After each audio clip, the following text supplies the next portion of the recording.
The son has been on the Germantown board for 12 years, so maybe the apple doesn't fall far from the tree, but we'll have the commendation read by our clerk.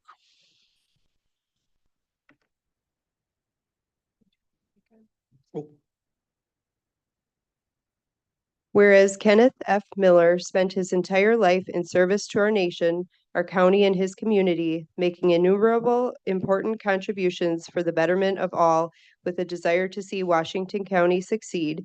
And whereas he served on the Washington County Board for 24 years, 12 of those as its chairman, saying it was the best job he ever had, with his proudest involvement participating in the creation of the Washington County Fair Park Complex and the AIS, or Agricultural and Industrial Society, to oversee park operations.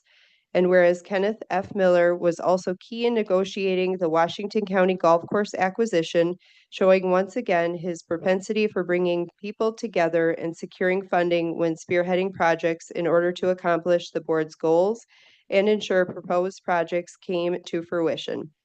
And whereas his community involvements led him to be recognized as the 2000 Germantown Citizen of the Year, noting he was a member and former director of the Deutschstadt Heritage Foundation, Germantown Historical Society, the Greater Germantown Committee, the Hessischer Verein, and supporter of the Germantown High School Student Foreign Exchange Program.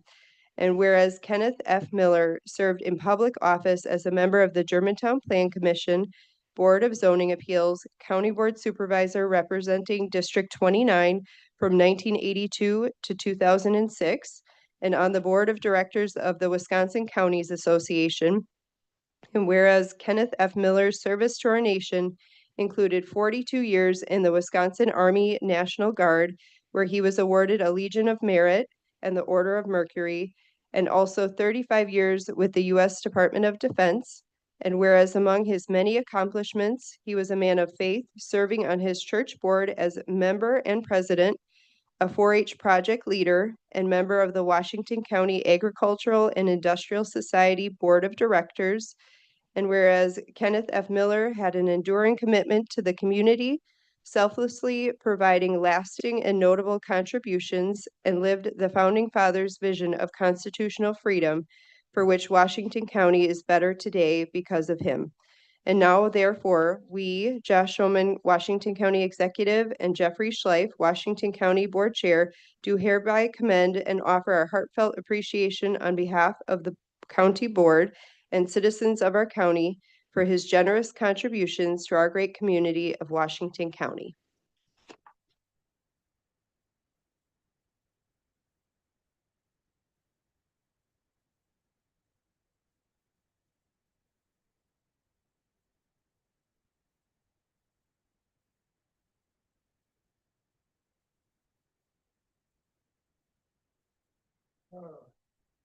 The nation, a copy of it. Oh,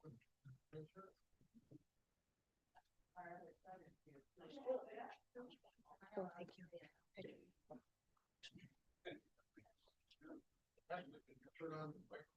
Yes, I can.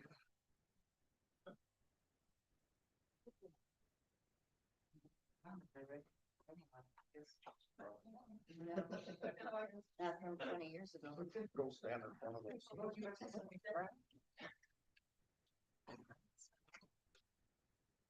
So this is a copy of the commendation.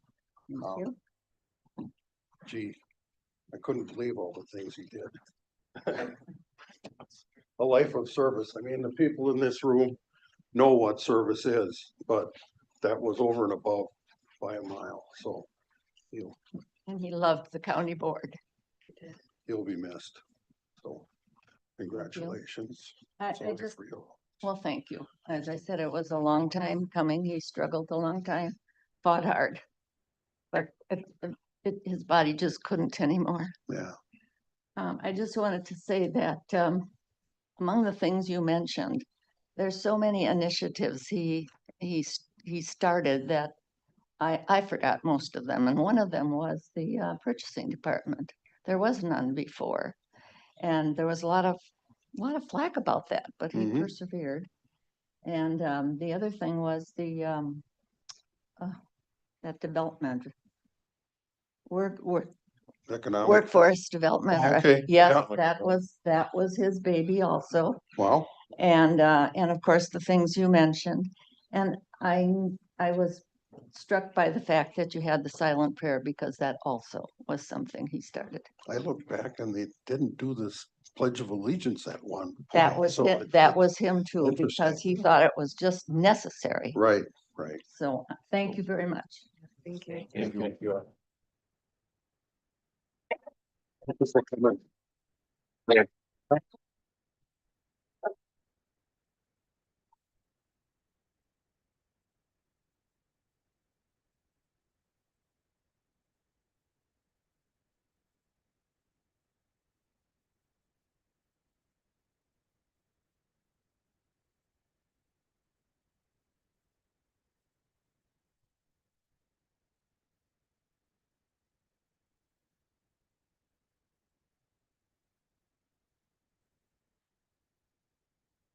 Up on our agenda, is presentation of a donation to the Washington County Humane Society from the, donations and proceeds from our employee appreciation event a couple Fridays ago.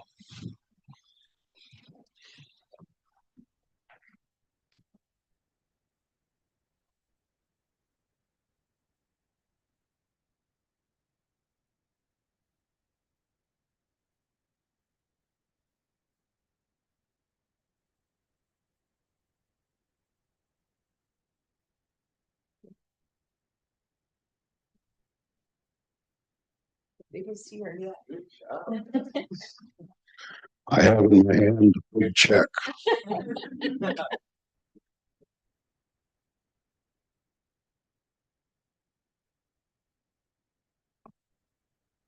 Think something. I'm gonna say something real quickly. I jotted it down on my phone so I didn't forget. Hello, everyone. I'm Hannah Nagel.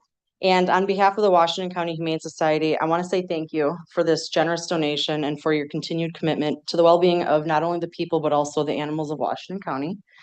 A gift of this magnitude has a profound impact on our shelter, directly supporting life-saving care, compassionate services, and the daily work that we do to give animals a second chance. So thank you very much.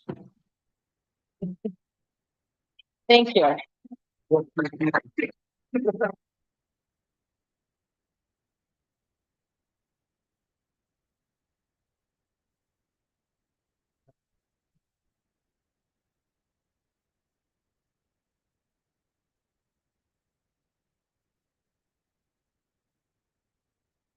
I'm gonna work on building a door into here.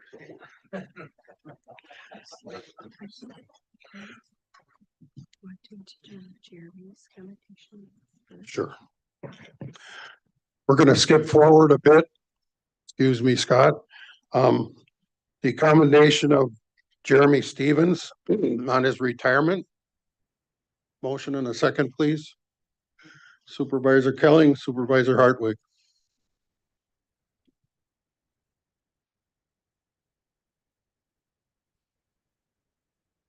Whereas Jeremy Stevens has contributed 28 years of loyal service to the citizens of Washington County, and whereas Jeremy Stevens has chosen to retire from his present position of Deputy Sheriff with the Sheriff's Office, now therefore be it resolved that the Washington County Board of Supervisors pause in its deliberations to pay tribute and to commend Jeremy Stevens for his 28 years of meritorious service. Be it further resolved that on behalf of all citizens of Washington County, this body does herewith extend to him heartfelt thanks for his many accomplishments and successes. Be it further resolved that a copy of this resolution be forwarded to Jeremy Stevens as a token of appreciation on the part of this board.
So now let's get down to business. Scott Schmidt will be providing a high-level overview of the master plan. Thank you, Mr. Chair. In your packet, though, we did include the 2023 master plan for those that were maybe not here at that time. I will not be, as the chairman pointed out, going through that word for word or page for page, but just giving you a little high level view of what we've done since 2023 and what we got kind of coming on the horizon. Again, the county board reviewed that in 2023 and obviously been working on what's called the short-term master plan since that time frame. In your packet, there's the same presentation as in your packet if you want to follow along, and up on the screen as well. And so we did was try to highlight the ones that were completed and highlight the ones that we're still working on. Number one was the soil remediation in the old highway shop, as well as number 7, which is on your list, which is a new medical examiner morgue building. If you look at the future long-range plan, there's a building right where that number 1 is going to be a potential future human services building. Didn't really make sense to destroy a parking lot, remediate the soils, just put a parking lot back down, just to later on put a building in that location. And so obviously we paused that one. The site is stable. It only goes down several feet, sandy soil being covered by asphalt. So it's not a leaching problem or a continuing problem, but something that certainly can be addressed. The ones that are in green that are highlighted are ones that actually are complete, are being worked on right now. The pump station fuel island has been removed. We're obviously working on a single point of entry at the east side of the building here. I'm sure you saw the construction going on in the hallways in this building, as well as a new elevator, which is number 5, has been completed. The number 4 item, the revising the west parking lot, the board may recall or have heard that the Fair Park Elementary School is looking at closing at the end of 2027. The reason for the reconfiguration was the people that are driving through the parking lot cause an unsafe situation, as well as we don't want people coming into the building. If everybody's supposed to be coming on the east side, we want to make sure we kind of designated stuff on the west side.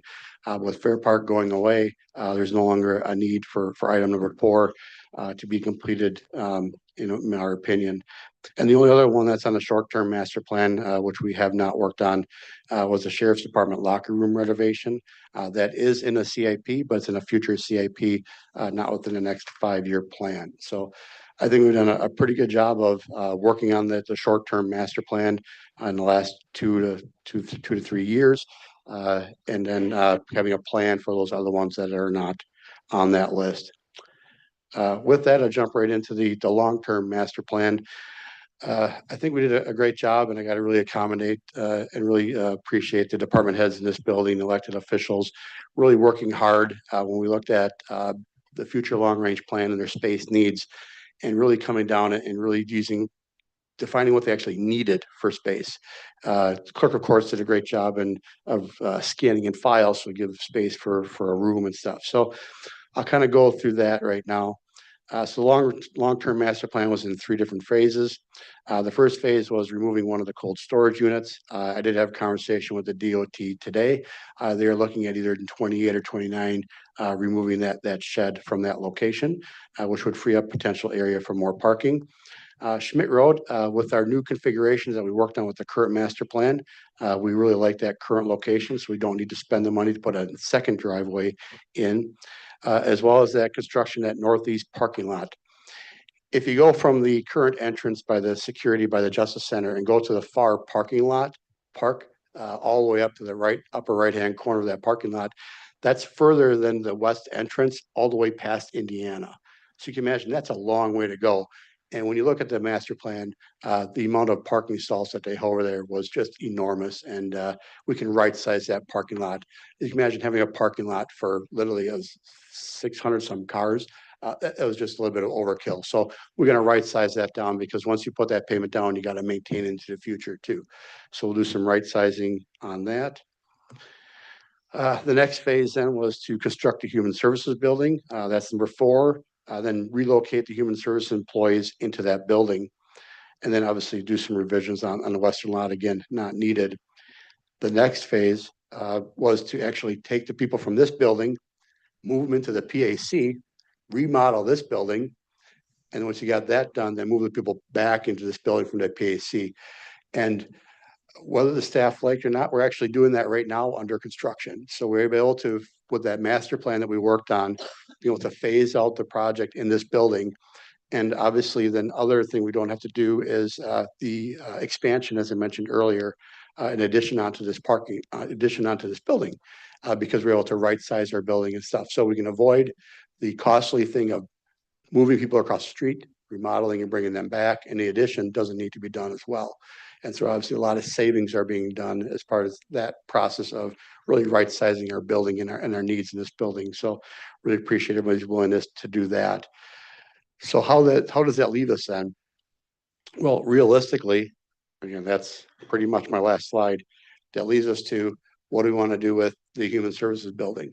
Everything else is kind of keeping track of and being completed within the master plan. And that's where we want to give everybody kind of up to speed on this going forward, because we're looking at bringing this forward to the executive committee and the board. Is how do you want to proceed on the next steps? If you want to proceed on the next steps of the master plan, which would be to construct a human services building, move that staff across the street. And obviously, as Ms. Silsky will talk to you in a little bit, doing a redevelopment on the property south of State Highway 33, which some, if not all of you are aware of that possibility. So I just want to give you a little flavor of the master plan and how we've been working on it and actually do some reconfiguring on it. And I appreciate the staff in this building. It does get noisy throughout the day.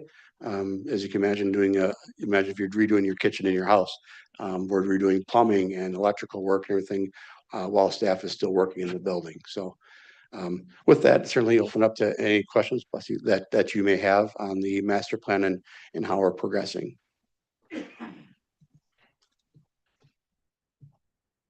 Any comments or questions? Mr. Killing. Thank you, Mr. Chairman. Thank you, Mr. Chairman. Just a couple of things. What's the timeline for this current construction project? We anticipate having, again, natural resources actually moving across the street by end of this year. So it's Okay. separated into different phases. So the first phase should be done in another several weeks. We'll have the clinic back open in its new location. So I have the Justice Center back open, the main lobby. So that's kind of first phase. So yeah, hopefully by the end of 2026. Great. And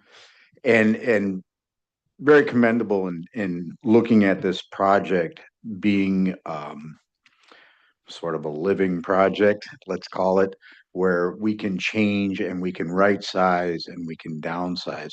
I'm very happy to see the way you're progressing forward and really taking a second look at what we really need and what we don't really need. And if there's any kind of savings, if you will, that are, let's just say, cost cuts that we might have received because we are not doing the morgue building, right sizing the parking lot, we're not moving administration. It would be helpful if I had sort of a dollar amount. I understand you're not able to give an exact who knows, but just kind of what are we talking by right sizing? It kind of makes it a little bit more explainable to the general public. Absolutely, yeah. And in that massive report you have in there with the master plan, each one of those do have a dollar amount figured to that. Oh, good. So that would be something to give. One thing I did fail to mention was the morgue on the upper part of the screen that's up there. That's the orange square that's in the upper part. We'd be looking at, if the human services building were to be constructed, putting that morgue inside the human services building. You can imagine running sewer, water up to that location, all that kind of stuff. Again, right sizing and getting that figure out going. All right, we have human services in there. We put the morgue in that building. We run sewer to one place. We have one generator, all that kind of stuff, because the morgue would need its own generator. So stuff like that we kind of right sizing going, it really makes sense to do. Yeah, I thought that As one was one of the structure. biggies because having that separate building, I mean, there's millions of dollars right there. And the morgue is not a big need. I mean, we ran out of Samaritan for years, so a self-standing building, I think, is a little bit of an overkill. Including it in a building we're already building, I can see there would be a ton of cost savings there. So really happy to see that, that we're not just going and building just to build, that we're actually being very careful about how we do and what we do with this building project. So I commend you very much for that. Thank you. If I may just ask one question, I beg your pardon, Mr. Bossert. The morgue is being a space rented in the Samaritan home now, correct? I would have to defer to Ms. Driscoll or Mr. Sager on that. No, it's in the building itself right now on the justice site. So, Okay, thank you. no, The morgue. well, the more, yes, it's in a space that's being rented right now through the Samaritan. Yes. Supervisor Bossert. So a couple of weeks ago, they had an open house for the redevelopment for south side of Washington Avenue. I was there for that, and I know at least one person I talked to commented about how new the Public Agency Center building is. It's only, what, 35 years old roughly? Correct. But we know there's a lot of structural issues with it, that it's not viable to invest a ton of capital maintenance into a building that has the issues it has. I'm curious, because I tend to be adverse to building new buildings. What other alternatives have we explored for the agencies that would need to go into the new building we're looking at? I don't know if all the all the things that have been explored, obviously I'm thinking the board is familiar with the UWM-WC campus.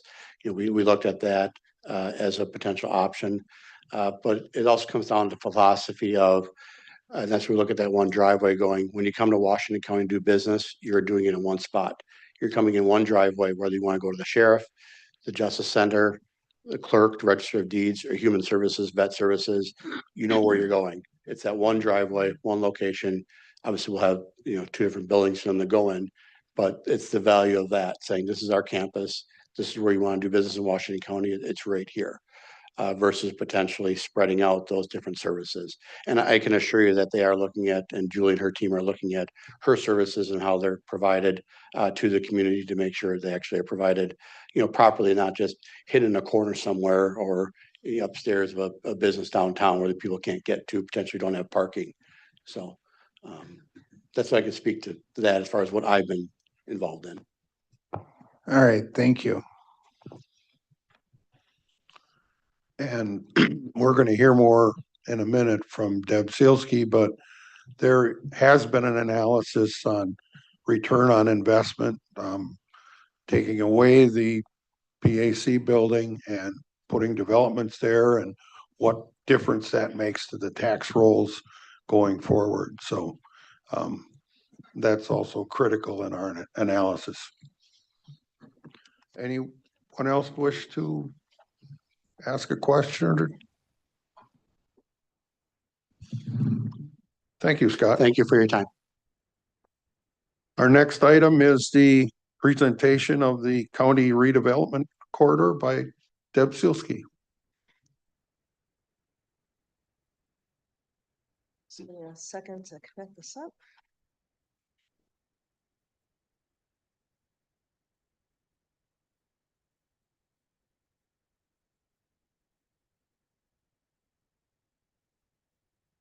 All right.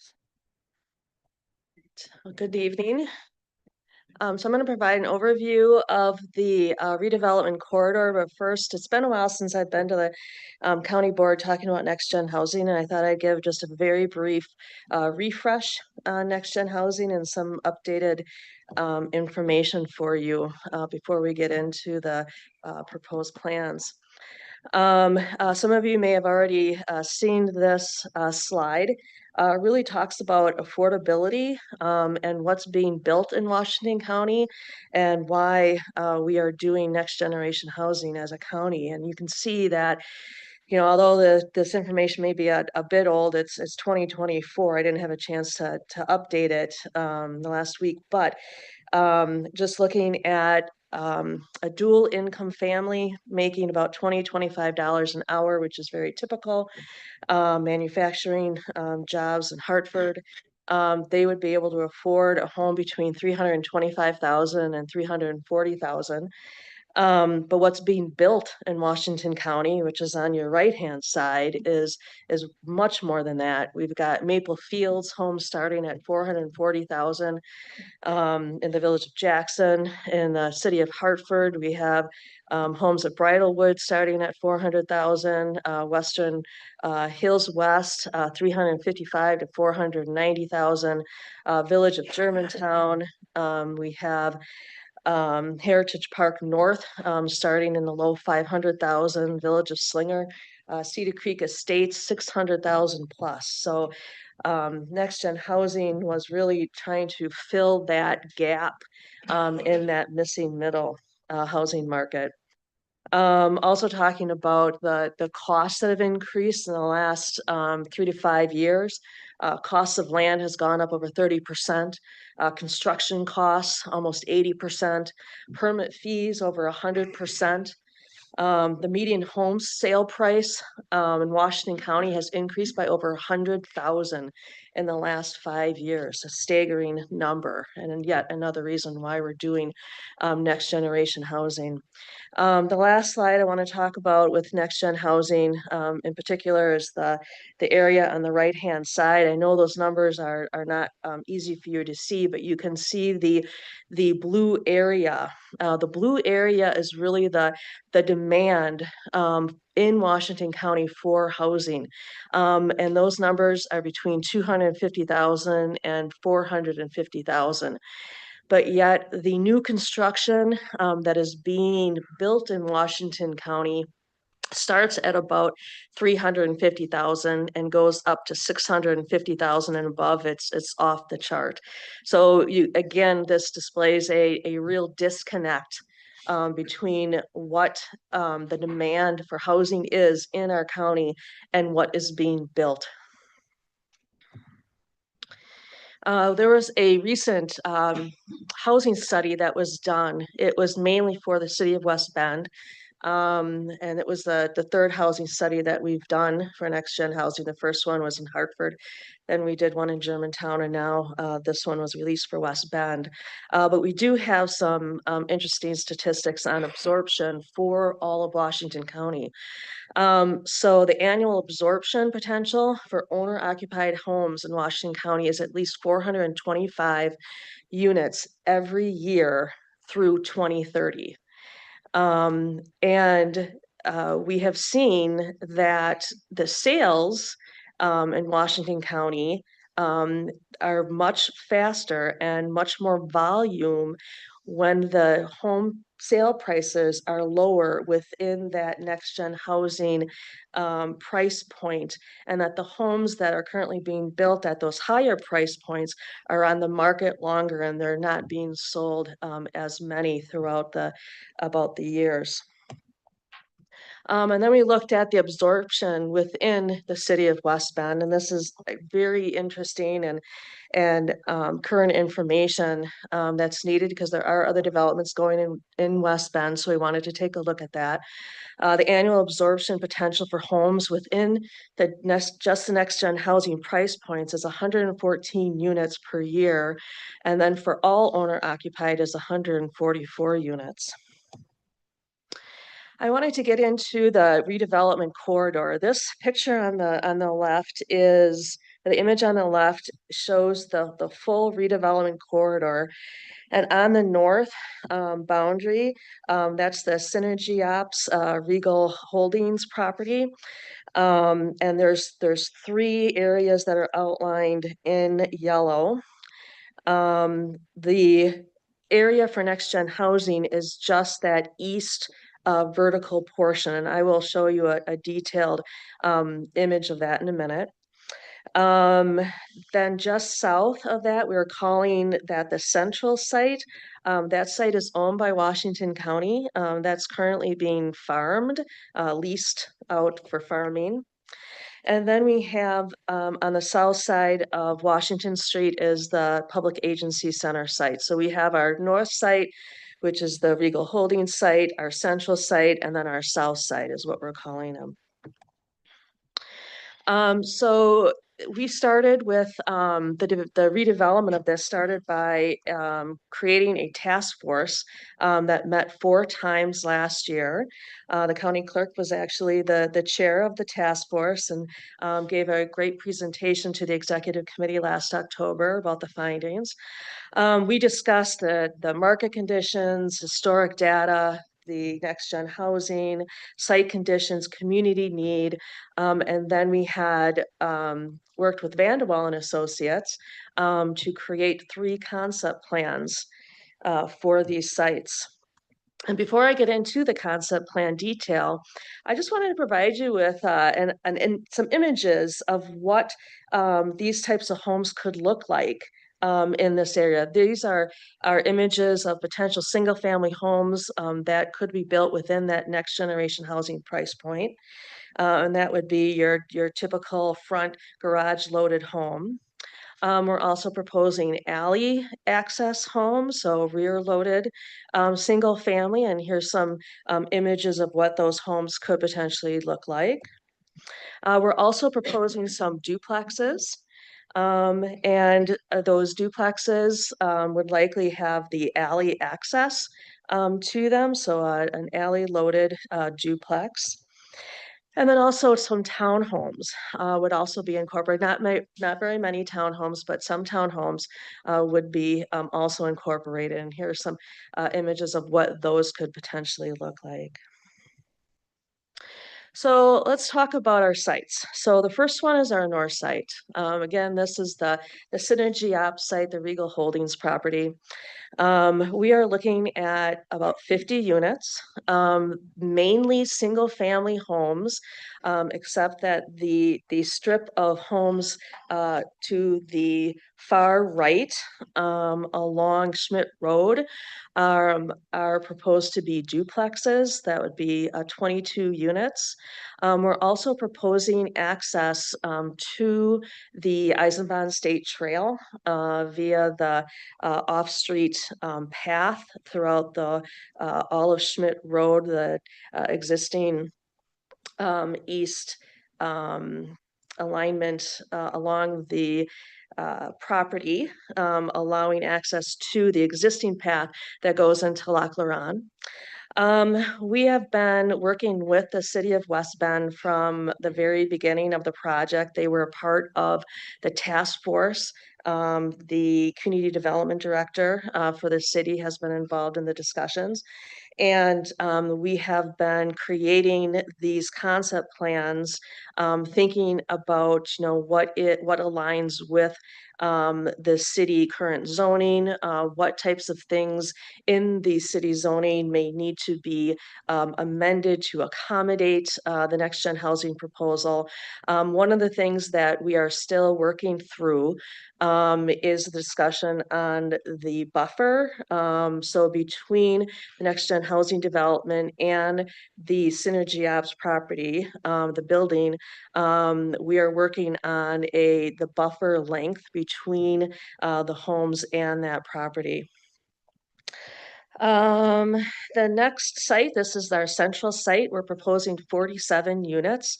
For this site, these are going to be all single family homes. And as you can see, we're not utilizing the full property because a lot of this property is already preserved through lowland, shoreline, wetland, floodplain zoning. So we certainly want to keep those homes out of those areas. So we can accommodate two, a north site and a south site within this site, all single family homes. And we would probably accommodate the next gen housing price points in terms of the higher price point. These homes would more likely be at that 400 to 420,000, only because the lots can be a little bit bigger and they're not going to have development around them. So these will certainly be prime sites that would pique a lot of interest. And then we get to the south site. We actually have two concept plans for the south site. This is option number one. It includes 103 units. We would have duplexes right along Washington Avenue. The whole idea with this property is we would like to mirror what's existing on the west side of Indiana. We would mirror that development onto the Public Agency Center site with single-family homes. There is a existing community gardens on the southwest corner of the site that would be preserved, but then there would be a buffer of 18 townhomes in between the single family and the existing gardens. And then on the northeast corner, we would also have townhomes, 22 units there, as well as a pocket park and trail connection to the Samaritan area. So that is our first concept plan, and we wanted to provide some options for the public. You heard a little bit about the open house that we held a couple weeks ago. It was very well attended. And the public that was in attendance overwhelmingly wanted the concept B option. This is for all single-family homes throughout the entire site. Instead of the townhomes buffering the community garden area, it would actually be some open space and then some additional area for some stormwater management. But we would still retain the townhomes by the Samaritan area and that pocket park. So this would have a total of 73 units. So utilizing the option one, there's a total of 200 new owner occupied units for this corridor. 46% would be under that 340,000, 34% under 360, and then that 20% between the 360 and the 420.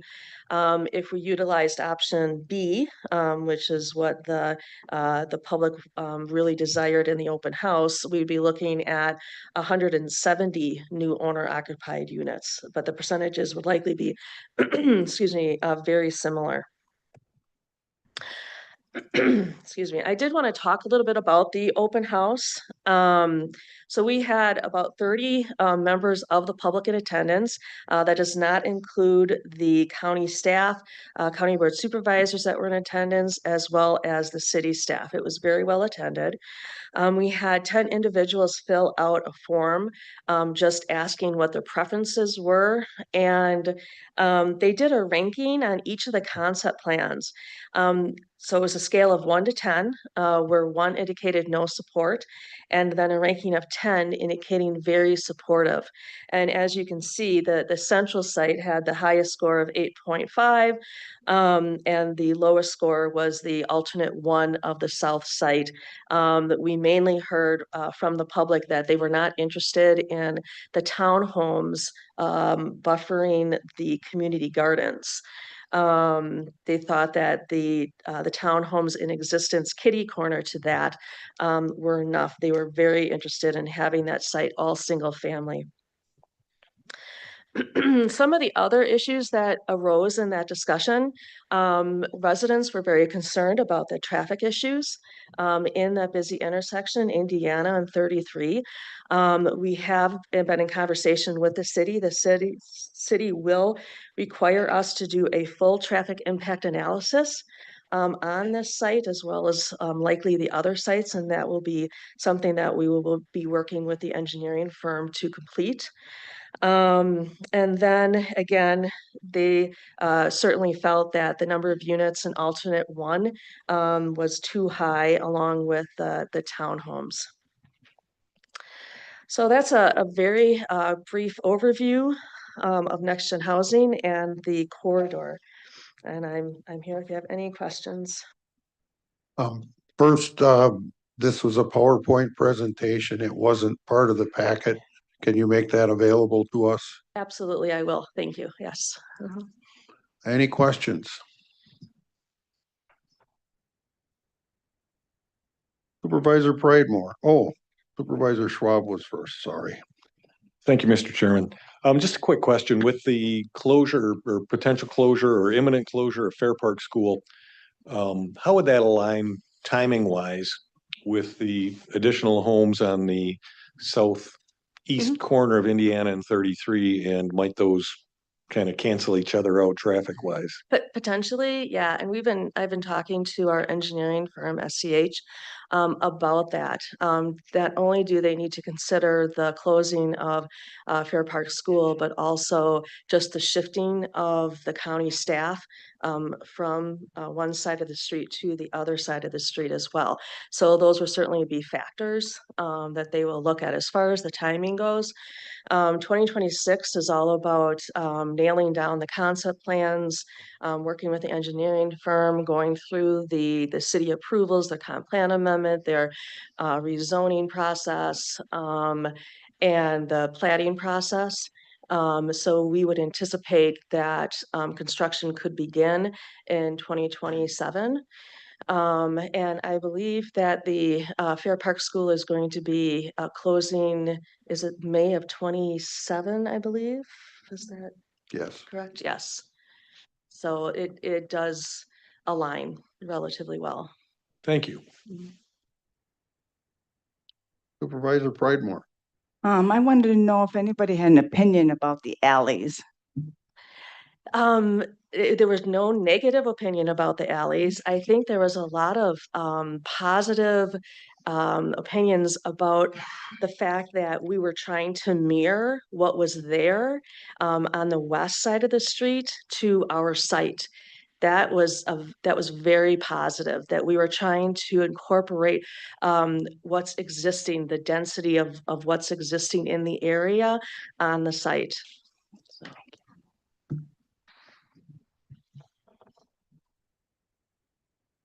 There's a considerable open area to the west of our parking lot. Is that owned by us or by the school? On this property, Yes, that I believe is owned by the county, yes. okay. Mhm. We think about houses there too, or? So that's a interesting question because the task force, there's two phases to the task force process. This was phase one. These three properties was phase one. Phase two is to consider development on that area as well as potentially Fair Park School property. Thank you. Supervisor Bossert. If you can go back to the first slide where you talk about the gap, Of course. Just give me a second here. and this is really going to be more of a suggestion, but I think one thing that gets missed there, some of those developments are condos, and condos usually have a monthly maintenance fee. Mhm. Let's say it's $200 a month.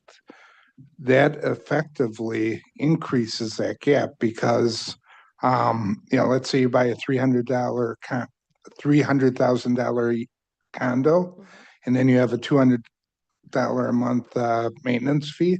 That might be the equivalent of buying a $340,000 standalone house. So that gap, that might be something that if you can find a way to include in future presentations to better reflect that gap.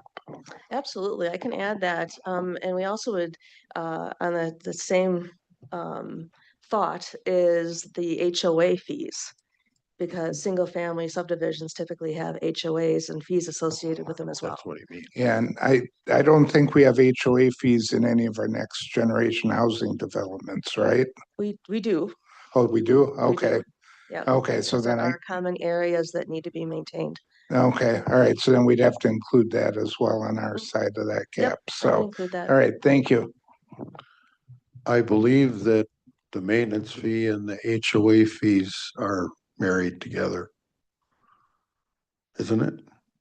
It depends on the covenants. Okay, Yeah, so every subdivision is going to be a little bit different. thank you. Supervisor Newman. Thank you. Actually, I have a lot of questions. I have a meeting set up with Debbie tomorrow about some of these, but Mhm. I guess to touch on your fee, you kind of touched on it a little bit, the HOA. There are additional fees because there is common areas, there's stormwater maintenance, the alleys are being proposed to be private, so there's extra fees on top of just the purchasing, so, but you touched on that already. I guess my question and concerns are funding for this, because recently when I say we, the executive committee authorized over 500,000 already for this phase 3 project. It So- was, I don't remember the exact amount. I think I'm at a little bit less than that. That was for engineering. So we have a contract with SCH to start working on the engineering, the infrastructure, and the plating. That also includes like a construction management when the infrastructure will be going in, because that would have to be bid out. Then they would also oversee ensuring that the contractor is in, making those improvements based on the design. So it includes the design, the plating, engineering of the infrastructure, as well as the construction oversight for the infrastructure. And that is for the south site. Yeah, approximately 500,000 for just the south side. So my questions are the north site. Mhm. What kind of participation do we have from the private sector for that site? And what The is the county? participation? Yeah, Well, financial participation, I'm sorry. the financial participation. Okay. So we have not, in terms of participation, we have been partnering with Regal Holdings from the very beginning. They had a seat on our task force, and I've been working with them one-on-one on the development of the concept plans, and we continue to discuss as the project is continuing forward. We have not discussed the financials at all. We are in the process of getting funding for a phase 1 environmental assessment on the site, as well as an appraisal on the site. Once those are completed, then we can certainly move down the road of talking numbers. Okay, and then is there a partnership for building this development, or is the county planning to build this? As it infrastructure? stands right now, the county would be the developer. So we would be working with our engineering firm. We would bid out the infrastructure development, get the land subdivided, and then we would likely request for proposals from builders in terms of actually building the homes and the townhomes and the duplexes. There are other options to that, but that is the current road that we're working under. Okay, and then is the intention for the county to recoup that cost through the home sales, the Correct. infrastructure Yes. development? Yep, it's very similar to what we did with the Oaks of Jackson. The Village of Jackson owned the land. They were the developer. They hired the engineering firm, bid out the infrastructure work. And then they put proposals out there for home builders. And then the cost of the land for each one of the homes, the village just needed to be made whole with the amount of funds that they put towards the infrastructure and the purchase of the land. Okay, that was kind of the answer to my follow-up question, is the determined price for each lot is based on what we have invested in it, and that includes, the Yes. So- engineering fees, everything involved with building the site. Correct. Yeah, we would recoup, or we should recoup all of our investment that we are putting into the developments.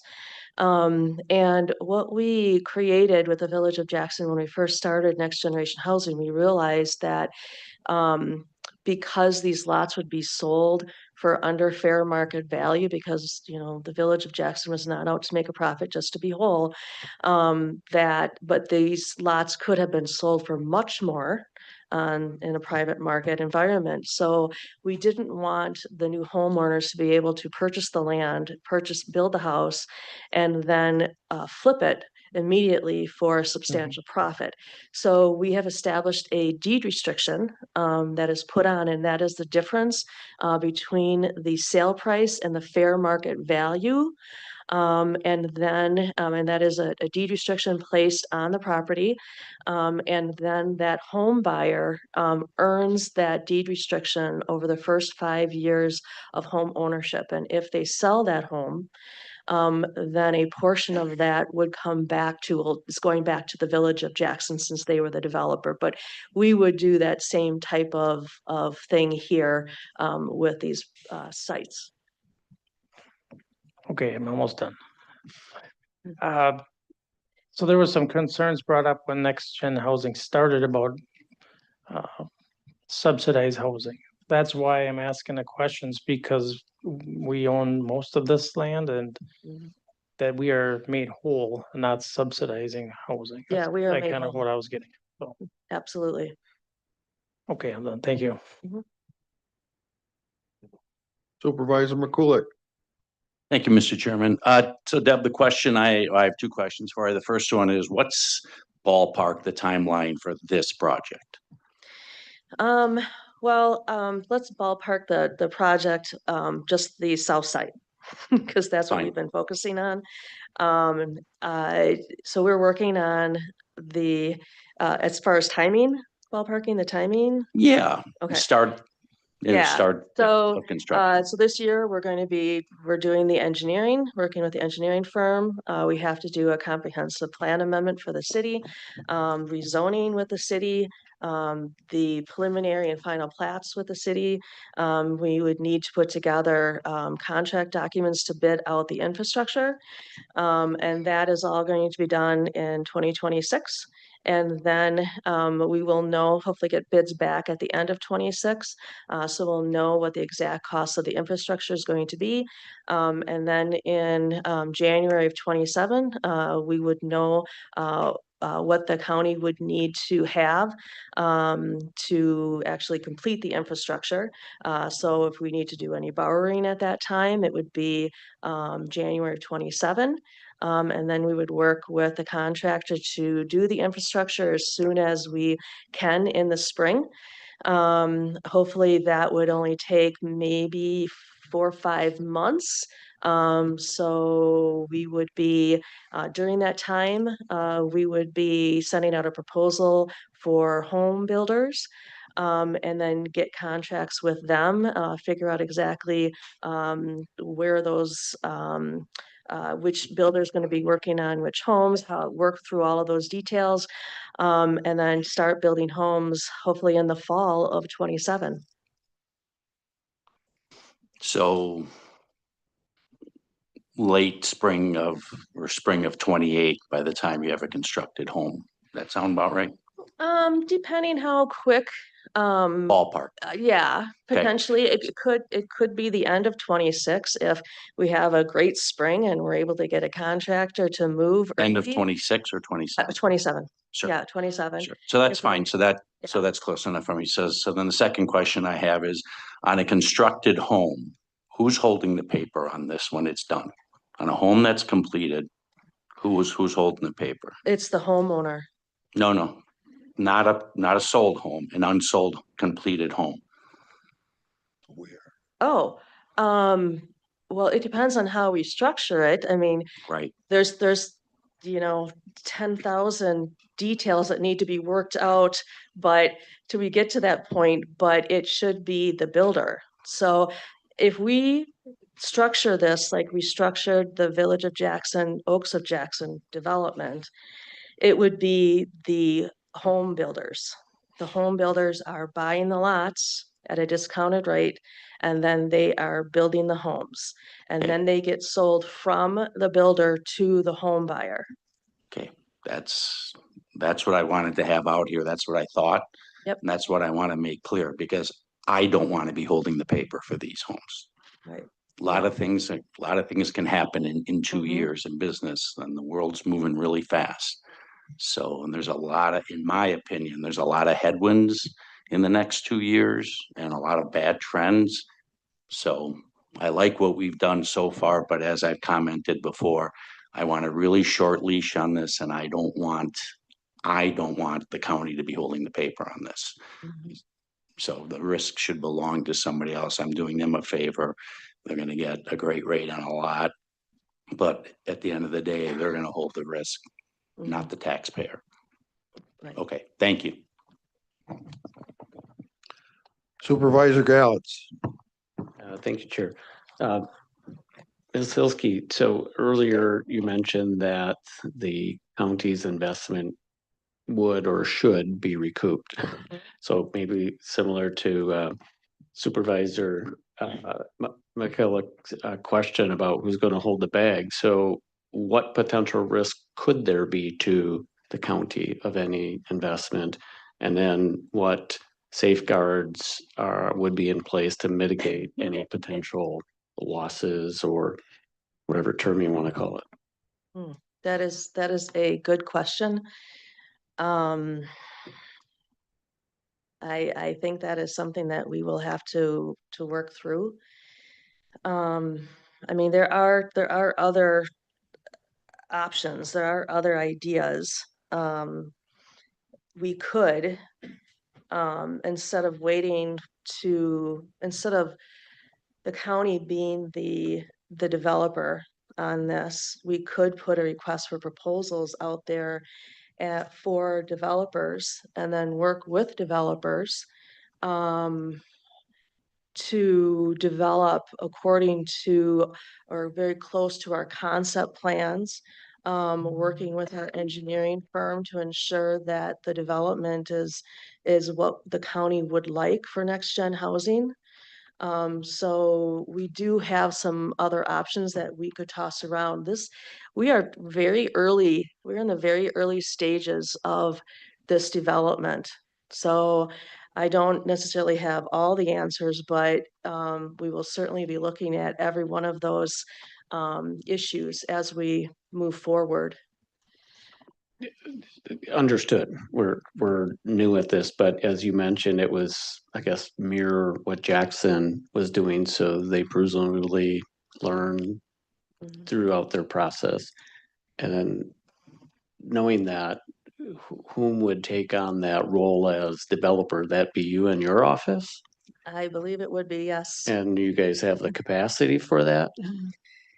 Well, that's a whole nother question. So- Because that becomes a cost then, right? You know, and either an opportunity cost or direct costs. Are we talking about adding FTE to be able to support that? And then who pays for that? Who reimburses for that? How is that done? So it's I mean, it's a great concept. I like it. We're being creative and trying to get more housing. For one, will applaud the efforts to get that property back on a tax roll. I think you need to keep in mind, I mean, we are working with SCH, and this is not their first rodeo. They are very familiar with next generation housing. They did an amazing job with the Oaks of Jackson. They worked hand in hand with the Village of Jackson through that process, and made it as seamless as possible. I think that the county working with SCH is certainly the right thing to do, because I know that they will be a resource for my department, and a company that I can rely on who understands what the county is trying to achieve. And I think another thing to keep in mind too is that, you know, every development that we have development agreements in place. We have timelines that are set. And so we would certainly, as we're working through the contracts with developers or with home builders, that we will certainly set parameters for timing, and we would work with our legal counsel in ensuring that the county has lowest risk as possible. Thank you. Yeah, I'll interject too. If a developer does it, they expect to make money. And if we do it, we don't make money, but there's a cost, so we have to be cognizant of that. Supervisor Mary. Thank you, Chair. One observation, we've had some proposals similar to this have come up in the Germantown area and proposing, 100 units or 80 units or 200 units, whatever it is. And suddenly the school board says, hey, wait a minute. Nobody talked to us about bringing 400 kids into our school district. Are the districts involved with this kind of planning such that they know that you're planning on putting in a potential of 200 or 300 kids coming into the school district over a period of 3 or 4 years? Yes, absolutely. They had a seat at the table in the task force. They will continue to have a seat at the table of the task force as we go into a second phase. They were invited to the open house that we had, and we'll continue to engage them in the process. Thank you.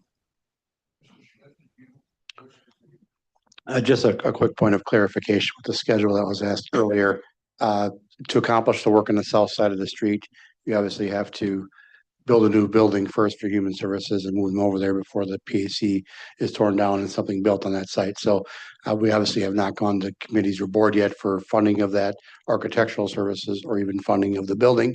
But understand that if we get that funding, that design would possibly take place in 2026 with construction in 27 leading into 28.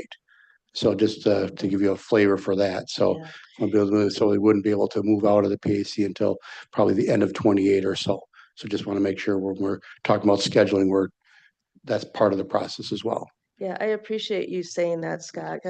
I know that we could certainly start on the south side of the site, but yeah, the area where the public agency center is, yeah, it aligns with your master plan. So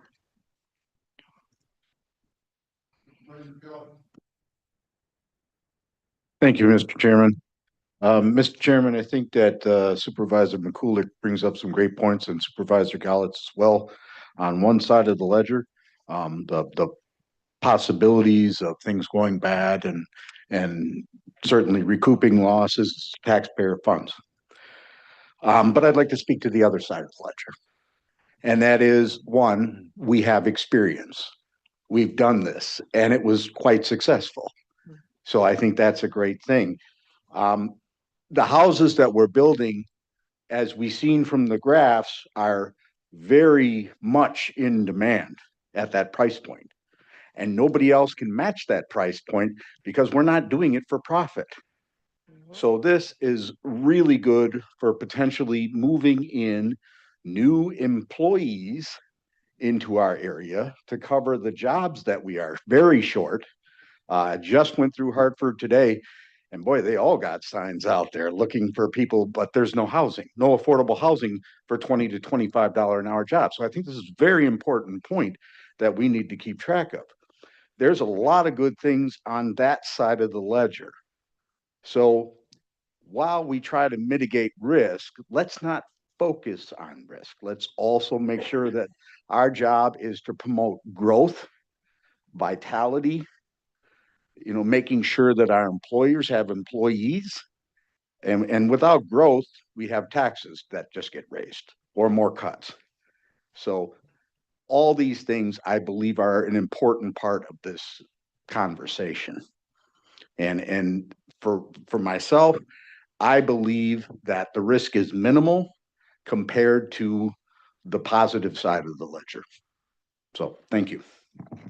Thank you. Anyone else? We have a few people on Zoom. Do they wish to add something? Mr. Chair, if I might, this is Joe. You can hear me okay? Yes, sir. The only thing is, if we have sorry, like something wrong with my camera. We put with the builders, are there any measures in place so that they pass along the savings to the end person and not just go out there to make extra profit on it? That was my one concern I had. yeah, absolutely. We with our development agreements that we would have with the builders, we would set that parameter and hold it in place to ensure that the savings is seen by the home buyer. Okay. Thank you. That was a concern. Thank you. Supervisor Gallitz? Thank you, Chair. Actually, Supervisor Kelling just brought something to mind, about, I guess, affordability for Hartford workers at $25 an hour. Even with a double income of $25 an hour and $100,000, you're not affording any of those houses based upon your, and I know we've had all these conversations before, so this is another opportunity for higher density, lower housing. That's where you're going to get employees in Hartford a home, not a $340,000 or $450,000 home. We could all do the math, how much it costs for your mortgage, how much it costs for your HOA, how much it costs for your insurance, how much it costs your property tax, fill in the blank. You're not doing that on a $100,000 income. Not those houses. Unless you want nothing in them. Yeah, and you and I And have you're not had this. investing for anything else for the rest of your life. So my point is, yes, we talk about bringing those houses on board, but we also say in that same message statement that it's to serve workers in the community, but we're really not doing that. Or at least we're missing part of that opportunity. So yes, I agree, it's a great start, and we've had multiple starts at it, but at some point in time, we need to do something to help those employers. And even if they get involved, right, that they're jointly involved and they're ponying up for some land or some development so that they can be part of that affordable housing for their workforce. Mhm. But Thank what you. we've seen is, and I know you and I have had this discussion numerous times over the last few years, and we're doing everything that we can. Working with the municipality and working with the developer, working with the builders to keep the costs on everything as low as possible while still providing quality homes. But one thing I also wanted to point out is the fact that with next generation housing, we ask where those home buyers have come from, and over 50% or about 50%, I don't have the exact number in front of me, but about 50% of those home buyers are from outside of Washington County. And they're coming into Washington County. It is a great workforce attraction tool. Maybe we need an employer like Kohler did in the old days, just build their own town. Wouldn't it be nice? Certainly gives us a lot to think about. Anyone else have a comment? Then we'll move on. All right, thank you. Next up is Resolution 60, the commendation of John Cashion. Motion and a second, please. Supervisor Schwab, Supervisor Shadrin. I got caught in this.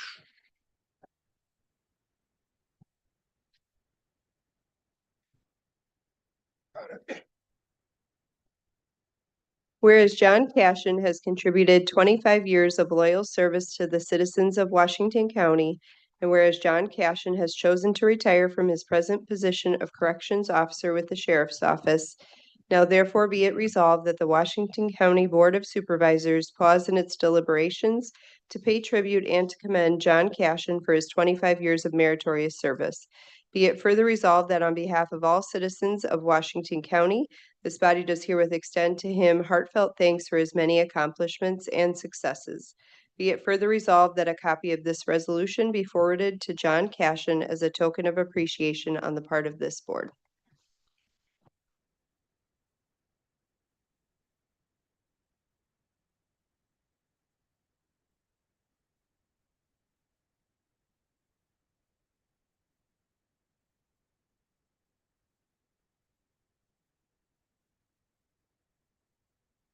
Next up is Resolution 62, the 2060 Transportation Network Sustainability Plan. Motion and a second, please. Supervisor Toma, Supervisor Schultheis. Josh, The floor is yours. Thank you, Mr. Chairman. Good evening. I'm Josh Glass. I'm the Assistant Highway Commissioner with the Washington County Highway Department. I'd like to just give a very brief overview of a very valuable tool that we are proud to have, excuse me, in the Highway Department's toolbox. It's our 2060 Transportation Network Sustainability Plan. Purpose of this plan is to determine funding necessary to provide efficient mobility, looking at a transportation network that's designed for safety, traffic flow, easing congestions, and a safe and reliable infrastructure. This plan originated back in 2017. Some of you might recall our first edition that was designed out to the year 2050.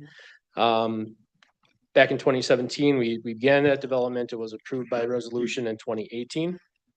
Now we are building that out further to the year 2060. I don't know if we can get. Are you plugged in? I'm on HDMI, yeah. It should be showing.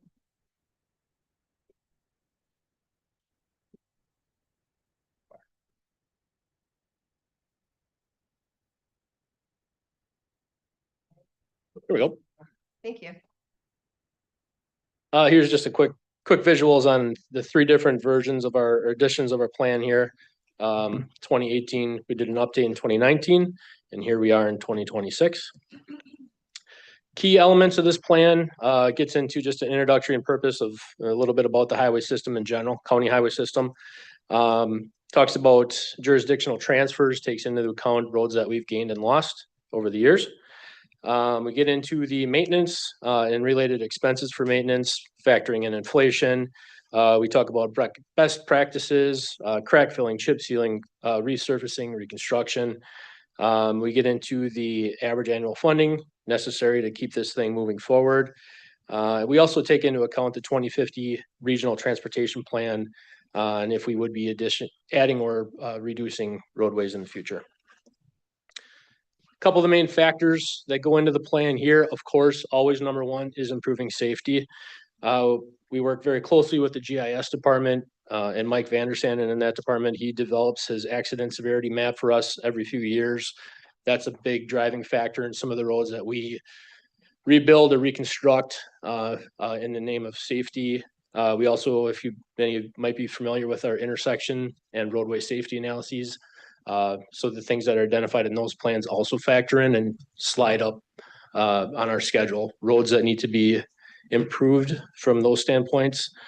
We factor in our road ratings. So that's our pacer. That's our every other year, we got to rate the roads on surface quality. Building to standards, Trans 205 defines how county highways should be built as far as travel lane width, shoulder width, things of that nature. We want to get those up to standards if they are not. Average daily traffic or ADT, make sure we can handle the traffic that's there now and what is coming in the future. And we try to build this out using the concept of a 25-year pavement life cycle. So everything that we have figured in here is aiming for 25 years. If everything goes as we hope, we're hoping to even get potentially 30 years or even more out of some of our county highways. This is a very key slide here. Hopefully you can see the table and the diagrams there on the bottom, just highlighting some of the things that have changed since the original version of this plan and the costs. So if you look at what it was in 2018, the cost per mile to just pulverize and repave a road, it was $250,000, very rough numbers per mile. Now we're looking at over 500,000, so more than double. You look at reconstruction and the cost with real estate, utility relocations and things of that, and just oil, you're looking at $1.5 million jumping up to over 3 million per mile. We didn't see that kind of change coming in the original plan. So now this update factors that in. So it's a moving target. Another thing that is a very, very key element to this plan is our maintenance approach. The original plan, looking out for that 25-year pavement life cycle, we're aiming to crack fill and chip seal roughly every 4 years. That's that top table there with the yellow. Now we're getting even more aggressive. That was aggressive, and we're continue to crank that up a notch. to crack fill and chip seal even earlier. So we're investing in the maintenance side, getting ahead of that, and try to really maximize that pavement life cycle. Even now with chip sealing, working in a new product, granite versus limestone, hoping to get even more longevity and maximize the taxpayer dollar. As the plan progresses here, we have it broken out into 5-year timeframe just to make it a little bit more digestible as you review the information in the plan. And without getting down into the weeds on specific projects, I just want to highlight kind of 5-year increments and pay attention to the colors that you see on the map and in these tables. So this one's looking at year 2026 to 2030. This mirrors our CIP plan, which goes out to 2031. Purple is reconstruction miles, and that greenish color there is repaving. Early on in the plan, and if you're familiar with our 2050 plan, it was very much front loaded for reconstruction to get our roads built out to county standards. As we get through the early years, you'll see that purple start to fade away and you'll see more and more green, meaning we don't have to spend the big dollars for reconstruction. Here we're looking at 2031 to 35. You can see right away, the purple starts fading away. You see a bunch more green. Here we get to 2036 to 2040. No reconstruction in this 5-year span as it sits right now. We do have a potential decision point coming the way that the model is built out right now, 2037, so roughly 11 years from now. There's a $4 million gap, which seems like big dollars, and it is, but there's a lot of factors and a lot of things that are going to come into play between now and 11 years from now. We're hoping too that just, through cost savings, there's different things that we can do to account for this. And this is a moving target, so I wouldn't sweat too much about that at this point in time. And the way that we're building our roads now, we should have more longevity than we've ever had before. As we continue 2041, 2045, if all things go as planned, we get to a point in 2045 where we might be able to reduce the sales tax that's invested into the roadways. 2046 to 2050, again, we're repaving these roads now, potentially for a second time within the window or within this plan. 2051 to 55, just a quick glance here, 2056 to 2060. You can see the purple had been going away the entire time as we fast forward into the future. We also take into account our bridges. So some of the bridges that are coming due in the near future, or the ones that are highest on the list, we have a pretty good gauge on when we think those should be replaced. That also factors into the plan, and if we would roll that into a bigger roadway project. But all in all, we have this I know you can't see it on the screen right now, but given the decision point there 11 years from now, and if things go as planned and things are going to change, this is all a moving target. We're talking 2060, and just look at where we were in 2019 and the things that happened with the economy between 2019 and today. There's going to be a lot of changes. There's going to be additional, funding sources could change. They could come and go. New technologies that help our roads that we're constantly trying to stay on top of and try.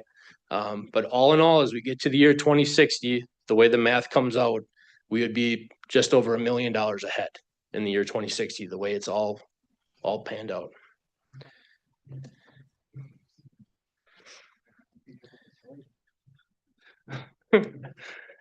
So looking out, we do have the goal, we're trying to be financially sustainable, looking ahead out 34 years. It's a long time, but time goes quickly.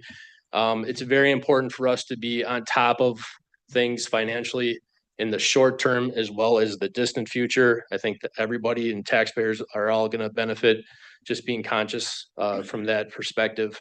Like I said, this plan is a flexible tool. It's a living document. Things are probably going to change next year that we're going to have to take into account as we update this plan again in the future.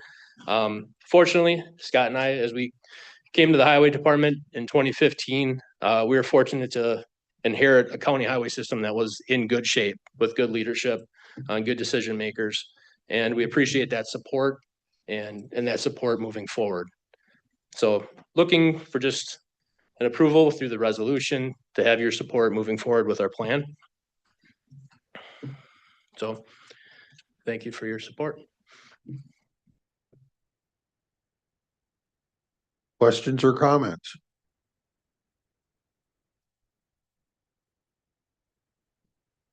Is that a younger version of you in the truck, Josh? That is my youngest of four. CDL training in progress. Cheap labor. Don't you have to have a driver's license before you get a CDL? Center detail. Supervisor Gallets. Josh, earlier you had mentioned that you took into account, existing traffic patterns and loads. And you said reference or inference to future.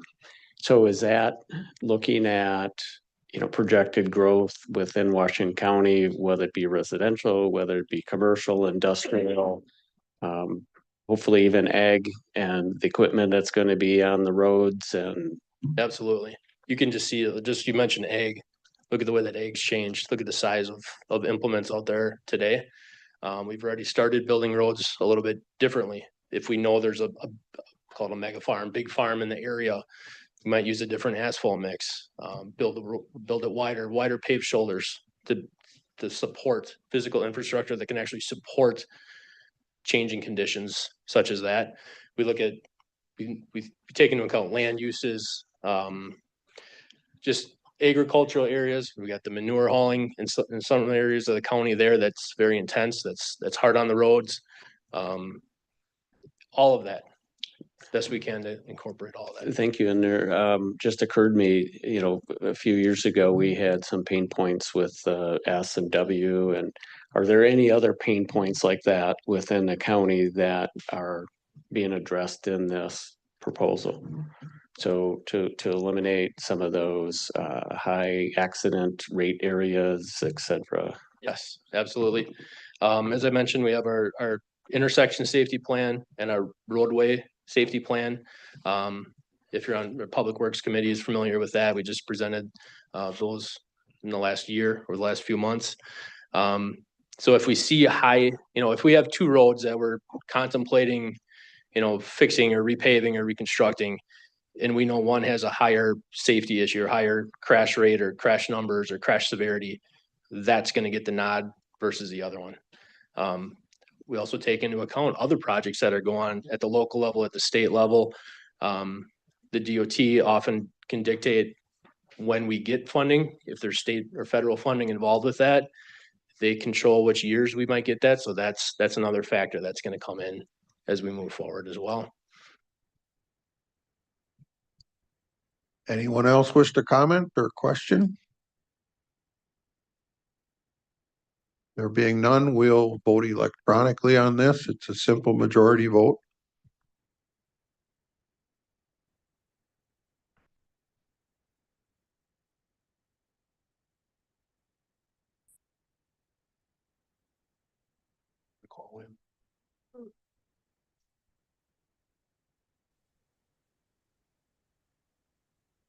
It's 18-0 pending the people on Zoom. I vote yes. Jim Berg votes yes. And Joe Pollock votes yes too. It's unanimous with one absent. Thank you. Next up is Resolution 63, grant application for Sand County Foundation, Wisconsin Farmer-Led Fund. Motion and a second, please. Supervisor Mary, Supervisor Bossert. Are there any questions on this?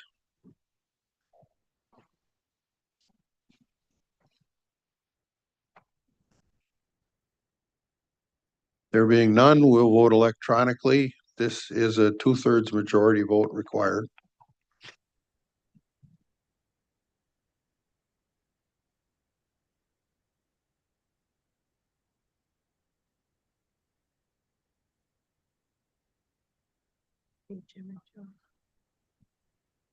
Jim and Joe? I vote yes. Joe here, I vote yes to it. Thank you. It passes unanimously. Resolution 64, voiding stale checks.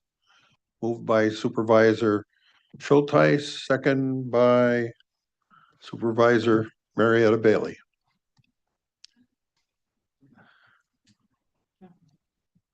Any comments, questions? This is something we do every year, so. We'll vote electronically. This is a simple majority vote.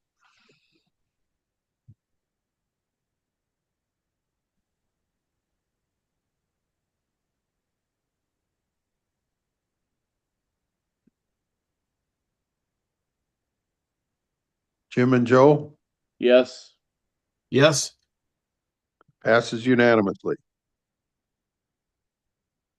And last up, we have resolution 65 to authorize Human Services 1.0 FTE informatics administrator position in Information Technology Department. Motion by Supervisor Schultheis, second. Supervisor Kelling. That was kind of a backhanded. Oh, you were pointing. Right. I'm sorry. I'll remember. Are there any questions?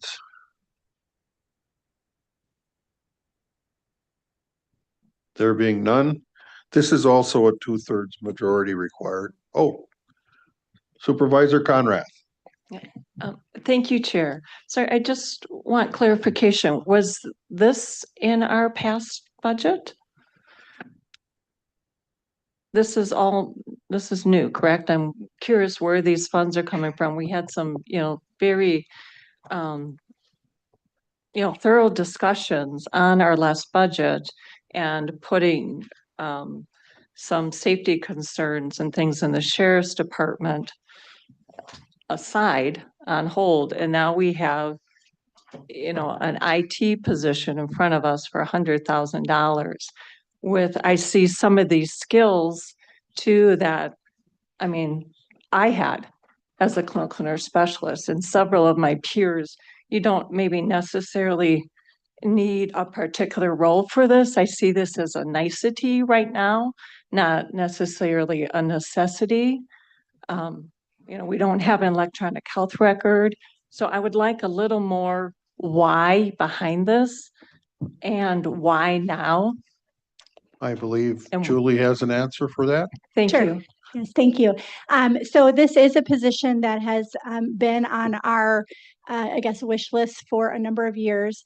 IT has been providing some support to us since the implementation of this electronic health record, and has been sharing with us for a while now that they cannot continue with their current staffing to provide the level of support that we need because of other things that they need to be doing within the county. We would have liked to have put this in our budget, but as you know, and articulated well, it was a tough budget year. When we recently had a retirement, we had the opportunity to reevaluate that position and our needs. And so we used that position to create this position. So a portion of the cost of this position is coming from an existing budgeted position based on a retirement. It doesn't cover the full amount, which is why I recognize sort of complicated request in that we are asking to shift some of our current tax levy approved funding that we give to a contract to opioid settlement, which is an approved use for the next biennium. With the commitment that we will work this position into our next biennium budget, because we believe that we will continue to see increased revenue as we have with the implementation of this electronic health record.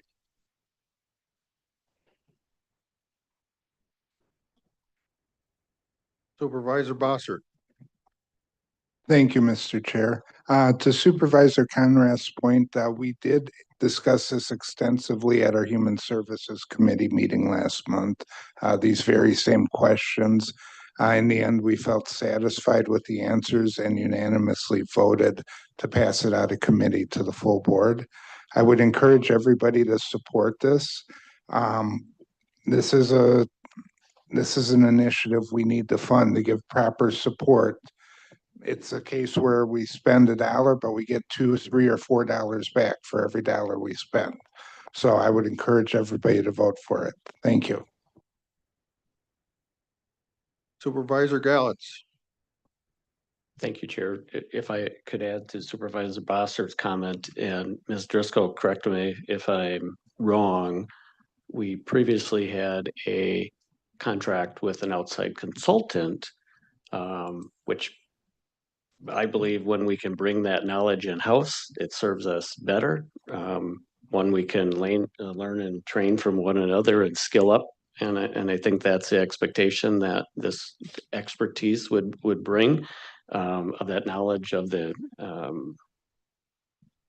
EHR system, and more, I think more importantly is what I understood from our committee meeting is the potential to, I guess, collect more revenue or less write-offs, whatever term we want to call it.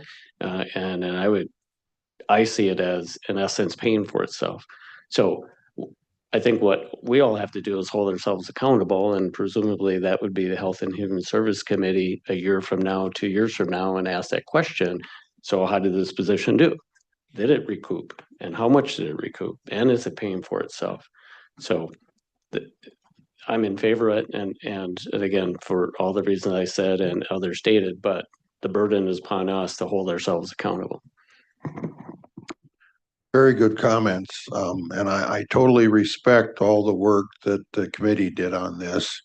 And I know there were questions back and forth. And I talked to the IT director today about it too. And I think we're on good ground going forward if we pass this. So any further comments?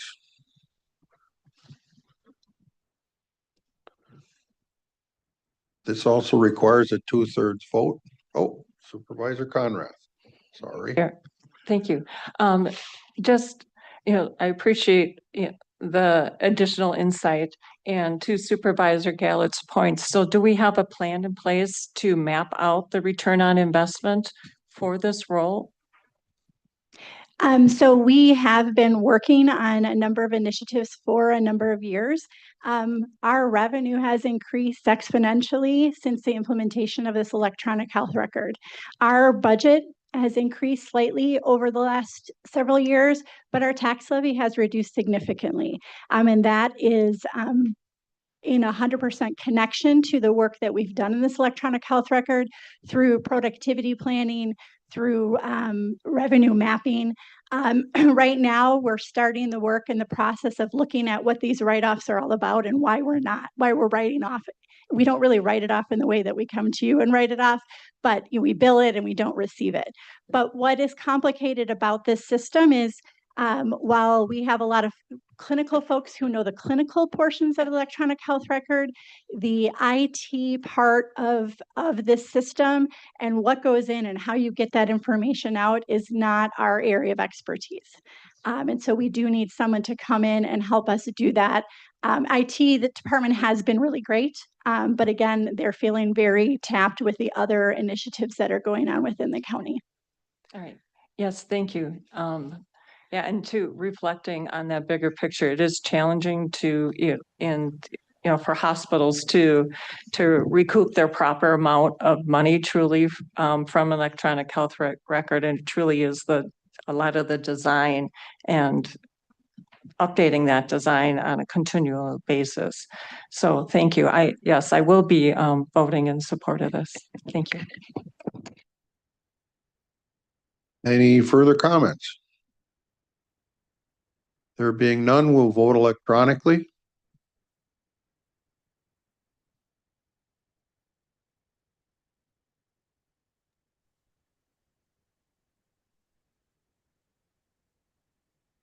Jim and Joe? Yeah, I vote yes.